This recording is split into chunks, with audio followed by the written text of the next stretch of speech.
Les enfants étaient debout sur une passerelle métallique, entourant un bassin circulaire rempli d'eau d'une vingtaine de mètres de diamètre. Leurs yeux étaient grands ouverts devant ce spectacle magnifique. Des boules lumineuses, très petites, à peine 1 centimètre, mais très brillantes et de plusieurs couleurs différentes, s'agitaient dans l'eau comme de gracieuses danseuses d'opéra. Sam ouvrit un coffre-fort blindé et en sortit une petite mallette qu'il ouvrit lentement. Il semblait faire attention à chaque geste. À l'intérieur, on aurait dit des petites barrettes pour cheveux avec des petits points lumineux qui clignotaient par-ci par-là. Voici des MDMA, des micro-déprogrammeurs de molécules ambiantes. La signification de ces initiales n'est pas très importante. C'est une technologie Ender, la race qui s'est installée en Asie. Ils l'ont partagée avec le gouvernement humain en échange de l'Europe.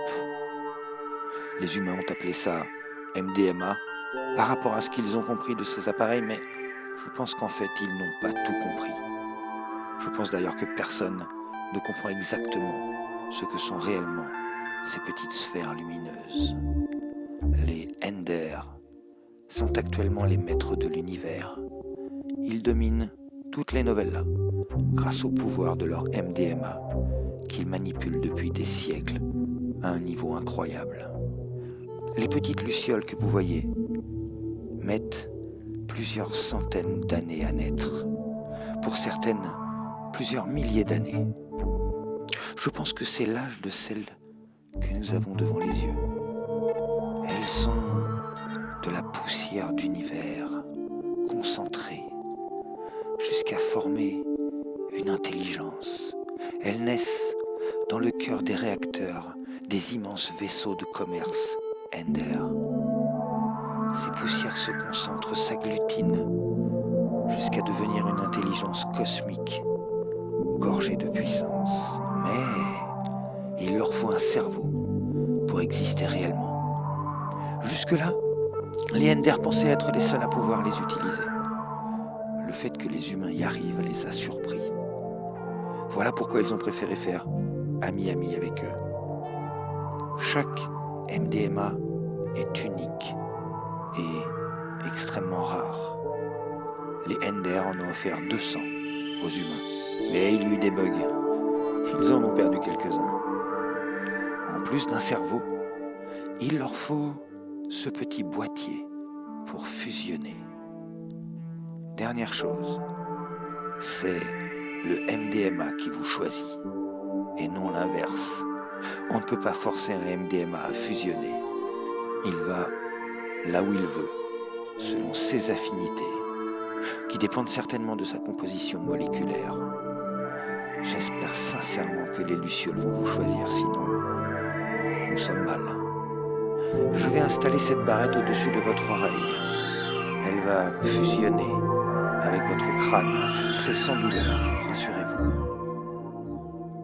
C'était effectivement sans douleur.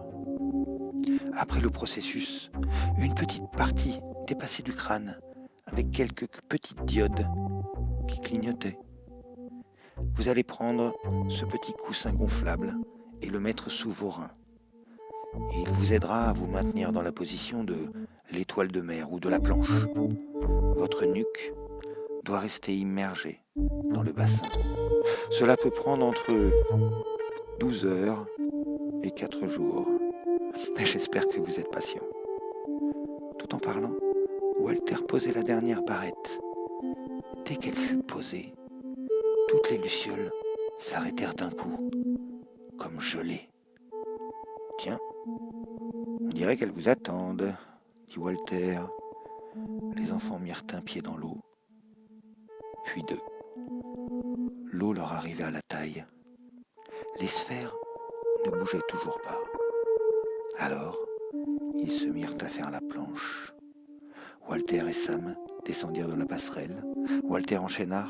Bon, on en a au moins pour 24 heures, je pense, et encore, si ça marche. J'espère que les lucioles vont les accepter.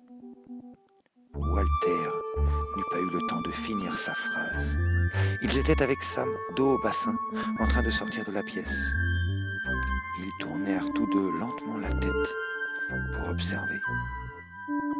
Ils virent le bassin qui s'était mis à bouillonner comme un chaudron fou, projetant des gerbes d'eau jusqu'à 3 mètres de hauteur, le tout accompagné de couleurs vives et pétillantes. Un poing serré, entièrement recouvert de flammes chatoyantes, émergea du bassin et agrippa la passerelle. Le métal semblait fondre sous ses doigts comme du chocolat dans une casserole.